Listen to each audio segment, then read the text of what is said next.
Now, before I go any further, there is an elephant in the room. Not literally, that would be terrifying. But it's something I want to get rid of right away. I know you're all wondering, did Alan take a fee for appearing at this charity event? The answer is, of course not, of course he didn't. Not a full one, anyway. I gave the organisers a 10% discount for cash. I was going to give 20%, but in the end, I just didn't. I know some people do these things for nothing, but I think that's going too far. I'm all for helping charity, but there's no need to be silly. Okay, good. I think that's the elephant removed from the room, taken around the back, and destroyed with a single gunshot between the eyes. Bam! Rock and roll. And Coldplay. I do loads for charity, not just children's charities. I've actually done more charity gigs for Africa and for Africans than they've had hot dinners. Actually, let me rephrase that. Actually, no, I can't be bothered. I'm not shy of putting my hand in my pocket either, and that's not some grubby metaphor for masturbation. I give to the needy. Only the other week, I went to a charity dinner. It was £500 per ticket. I was fine with that, but all they served was chicken Kievs. I was spitting blood. Not literally, although I do remember once actually spitting blood after a chicken Kiev at Scratchwood service station. It hadn't been cooked and had some kind of thrombosis. It was like biting into a translucent sack of jam. Talking of chickens, though, we do hear a lot about welfare, animal welfare. I know I was chatting to Chris Martin backstage. He's very keen on animal welfare. But we are quite concerned about the welfare of chickens. You know, are they caged? Are they being treated well? Have they got soft enough pillows? I say, never mind about chickens. What about the kids? Yeah, I was chatting with Hugh Fernley-Whittingstall about this the other night at a cockfight in his front room. I said, Hugh, how much space does a chicken need? And if you do give them more space, they just run around like idiots. And he said to me, Hugh said to me, he said, Alan, he said, are you a leg or a breast man? And I said, do you mean chickens or ladies? And he laughed. He laughed. And then he said, no, but when you get a lot of them together in a confined space, he said, they make a hell of a racket. I said, do you mean chickens or ladies? And he laughed. Not as loudly as the first time, but he did laugh. He said, no, but seriously, he said, when they reach a certain weight, he said, we electrocute them, slit their throats, and gut them.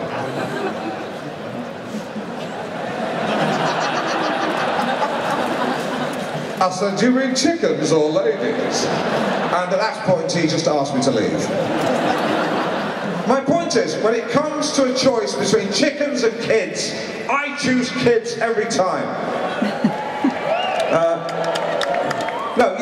Kids every time, yeah. I would kill 14 chickens to save one kid. I think that's something all of us tonight here can agree on. Some would go a little higher, some a little lower, depends on the child, depends on the chicken. I'm sure we're going to raise a lot of money tonight. I've just been with the celebrities backstage. I've got to tell you, that room reeks of cash. Don't get me wrong, I don't smell too clever either. Poor money. But those guys are humming with the stuff, and I'm sure they'll all give generously. People think rich people don't care about charity, but that's a myth. I was chatting about this with the chairman of BP the other night at a lap dancing club. He was enjoying the attentions of a young lady called Sugar. I'm sure that wasn't her real name. Unless she's Sir Alan's daughter. Mind you, she wasn't an apprentice, she was a bloody magician. But we were shooting the breeze about the fluctuation in global oil prices, and we agreed that no matter the price, oil is a precious commodity. Although you wouldn't have thought it with the amount he was pouring over Sugar's bottom. Okay, let's talk about Jews and Arabs. Sorry? Okay, sorry, okay. No, we'll skip that. It's a shame, actually, there's a lot of good stuff there. Never mind, brace yourself instead for a full night of rock and roll. Yeah, and Coldplay. I'm actually great mates with all the band. Chris Martin, the guitarist, the bass player, the chap who hits the drums, even the backing singers. And I wish them good luck with the Christmas sales period. Always good for swelling the coffers. I should point out that that doesn't apply to the backing singers, they'll just be on the flat rate. Tiny Temper's here, of course. Whoa, yeah. Oh, yeah. I love rap. Ooh, ah, I lost my bra. I lost my knickers in my boyfriend's car. Titan in the jungle, had a bellyache, couldn't find the toilet, too late. Love it. Oh, Tiny. I love Tiny Temper. Personally, I've got a huge temper. You should have seen me outside. I tore a strip off the parking attendant. Scared myself, actually. Oh, I'm all right now. Yeah, no, I'm fine. I am a big fan of music, though, and Coldplay.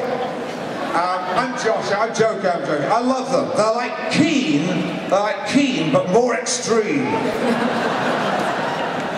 ABBA are probably my all-time favourites. ABBA, of course, is a palindrome. ABBA is a palindrome. It reads the same backwards as it does forwards. Other clever palindromes include never odd or even, too bad I hid a boot, and tit. So enjoy the evening, and remember that however disadvantaged these kids are, we can help them. I have a foolproof system for solving problems for those faced by this charity and to those faced by anyone in the outside world. It's a highly effective 3-point plan. Stop and assess the damage. 2, take small steps in the right direction.